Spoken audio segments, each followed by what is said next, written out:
They say you shouldn't meet your heroes.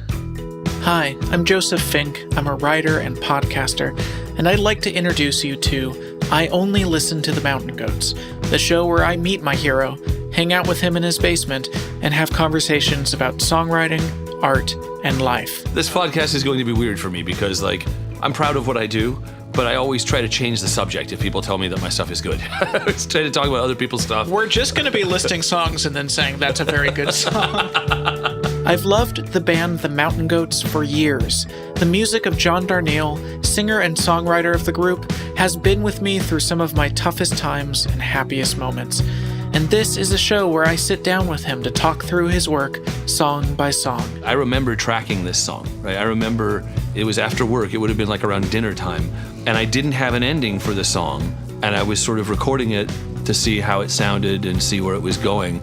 And the Hail Satan wasn't written down. It was a spontaneous eruption. But it felt like a religious confession. I mean, not obviously, John Milton's Satan. It's a celebration of two people being true to themselves. It's a celebration of self-knowledge, which isn't really Satan at all. And talk with other artists who also have been influenced by the work of the Mountain Goats, like John Green. The Mountain Goats are a huge part of every book that I write because it's really the only music I listen to while I write. I know John's here, so it's a little awkward to talk about this, but to be honest with you, it's the most important art in my life.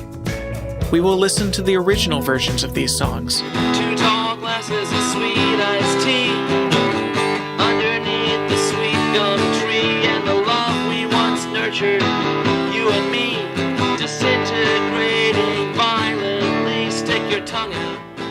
And then to brand new covers recorded just for this show by artists like Amanda Palmer, Andrew Bird, Laura Jane Grace, and Dessa. 2 tall glasses of sweet iced tea underneath the sweet gum tree, and the love we once nurtured, you and me, disintegrating violently. Stick your tongue out. This is one writer meeting one of his biggest inspirations and then talking shop with him. I had another wave after my father died, where, again, I couldn't function for a little bit. And then I started writing Night Vale. And since I just started putting all of my anxiety into Night Vale, all of the stuff about death and about uncertainty, that's all me just taking all the anxiety that was building up and putting it into this work instead. Straw into so gold. It didn't have to live inside of me anymore.